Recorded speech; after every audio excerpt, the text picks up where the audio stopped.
Mga lode, napakasakit. Si paring Stubborn nakakawala. Ay, di pa bumabalik. Napakaangas. Anak ni paring Stubborn, mga lode. Ay, napakaangas niyo. May puti pa sa mata. Napakaganda.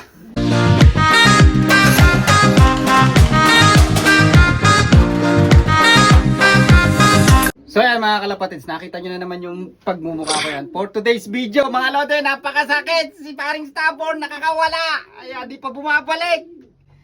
But anyway how, di po talaga siya nakakawala. Pinakawalan ko siya kahapon mga lodi. At nakakawalang gana. Dahil nung pinakawalan ko siya kahapon, honestly, mas masakit pa nung naghiwalay kami nung ex-girlfriend ko. Nung nawala si Stubborn gapon, nung pinakawalan ko talaga kasi siya mga lodi. Gusto ko kasi matuto siya dito sa loop natin. At yun, sa kasawiang palad, nung rumonda siya, dire-diretso si Bat pa uwi doon sa dati nating loop. Yun ang nasa isip ko. But hindi na nga ako nakapag-vlog dati, binablog-vlog ko pa yan. Pero putya, nawalan ako ng gana. Sabi ko, putya, si Stubborn nawala. Pero yung pagsisisi ko dun na pinakawalan ko si paring Stubborn, parang mga nasa, siguro sa 100%, mga 10% lang ang pagsisisi ko. Dahil talagang gusto ko na talaga siyang pakawalan at matuto dito sa loop natin. Gusto ko nakakalipad-lipad siya mga lodi. Lahat ng mga breeder ko gusto ko nakakalipad-lipad na. Kaya unti-unti kong, kung mapapansin, unti-unti ko nire-rehome lahat ng mga main breeder ko mga lodi. At pero yung pagpapakawala ko hindi lang basta pakawala mga lodi, merong technique dun. But yun na nga, at kahapon nung nakakawala si paring Stubborn, pinakawalan ko ng mga bandang tanghali, wala na, dire-diretso kahit na utong-uto siya sa hen niya mga lodi. At ayan ang kapares ni paring Stubborn mga lodi. Ayan yung bali apo niya to, kapatid na buo ni Pearl Eye, ni Smith. At ayan yung mga ina, wala nga akong gahanang magkayod, ayan o. At ayan ang kanyang ayan ang clutch niya, unang clutch nila mga lodi, napakaangas. Anak ni paring Stubborn mga lodi. Ayan, napakaangas niyo, may puti pa sa mata. Napakaganda. Ito pa isa mga lodi Ayan bali kung tutusin, line breed inbreed, bahala na kayo. Ayan, lolo sa apo ang pairing yan. Yan, napakaangas mga lodi. Yan, at saka first time kong pinari si paring Stubborn sa ka-bloodline niya talaga nailipad ko mga lodi. Kasi yung nanay nito, tong hen na to, magaling na racer din yan. Kapatid ni Pearl Eye na champion natin ng 900 km. Ayan, malapit na rin mapisa yung itlog niyan ni Pearl Eye na winner natin ng 900 km. At overall champion nga sana, kundi lang nila tinanggal yung breaking point. Lugin-lugi, di ba? Alam ng mga player dito yan, na lalo yung mga Pilipino, hindi nila mapagkakailayon na kung tutuusin dapat overall champion to, pero tinanggal nila yung breaking point. Ayan, kaya hindi tayo overall champion, pero club champion tayo at North Section champion ng Federation. Yan. Anyway how, ito yung unang anak ni paring Stubborn. Napakaganda mga lodi, pero nakuha yung bloodline nung side ni Kim Cam. Dahil makikita nyo yung mata, normally talaga yung mata na yung ng side ni Kim Cam ganyan, parang abnormal na bural mga lodi. Yan, tingnan niyo yung mata niya, pagmasdan niyo yung mata niyan, parang bural, di ba? Ewan kung mapapansin niyo, medyo madilim yan ang mata niya bural, malikot. Balik na natin. Ayan, at so hapon nga lang ngayon, at maghapong umuulan. Ito inbreed, meron tayong sisingsingan na anak na itong inbreed. At sisingsingan natin ng parang kumbaga sa Pilipinas ano ba tawag sa Pilipinas, parang super set o ganun, basta money winner o ganun, basta parang may nilalagay nating ring sa kanya, mayroong malaking price. Sa old bird season nga lang ang lipad nito, hindi sa young bird season.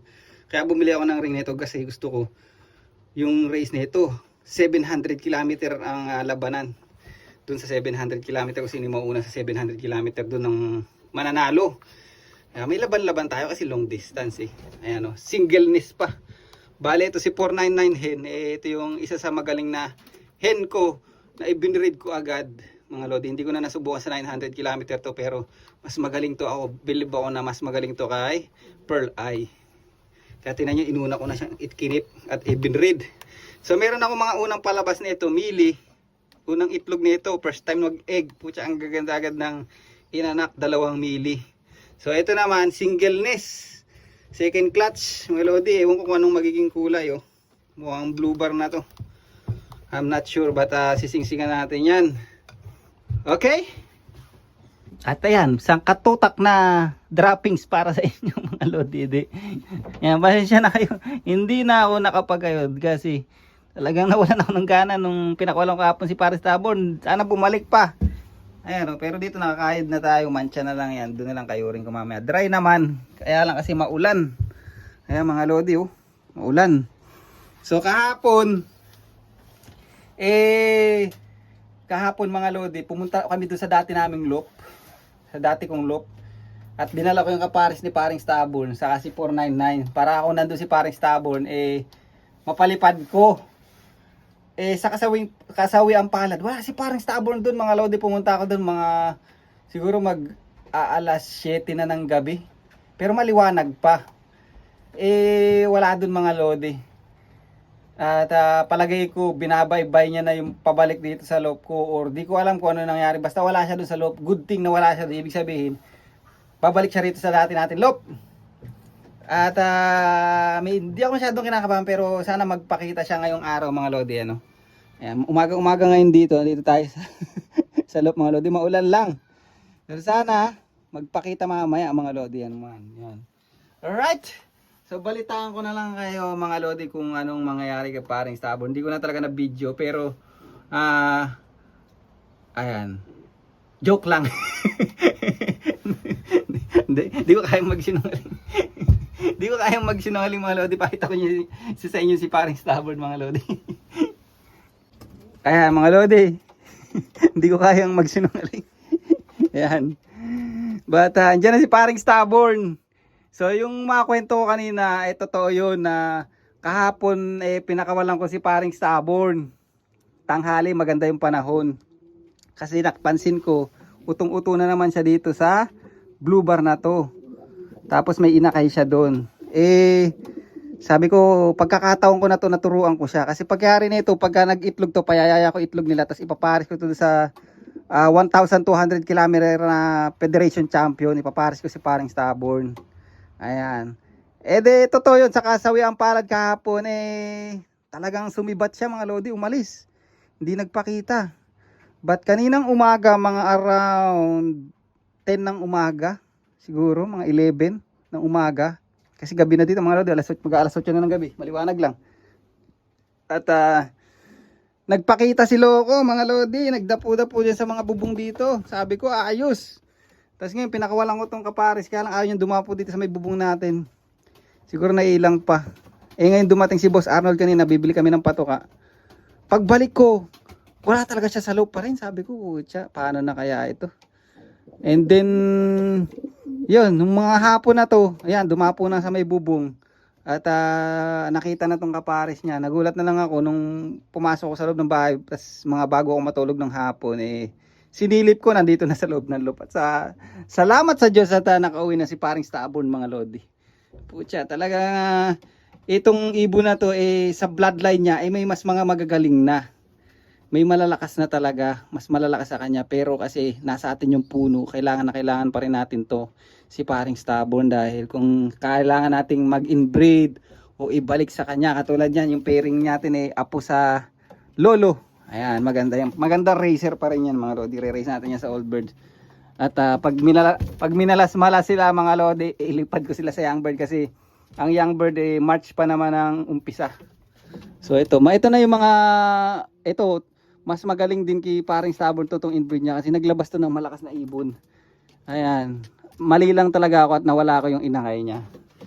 At ayan, may mga magagaling na sa kanya kasi hindi ko na kasi nasubukan to masyado kasi nung nanalo ako sa kanya, nag-champion ako sa 700 km. ikinip ko na kasi wala akong masyadong breeder nun. But ngayon, ito na yung mas magagaling sa kanya. Ayan, si Pearl Eye, 900 km champion mga lodi. Alright?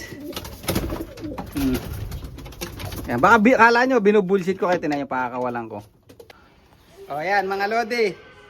Baka kala nyo, binubullshit ko kayo na hindi si paring stubborn to. Ayan o. Ayan yung ring niya, yung old ring. Ayan, si Wuak 2021 1952. Ayan mga lodi, nakita niyo si paring stubborn.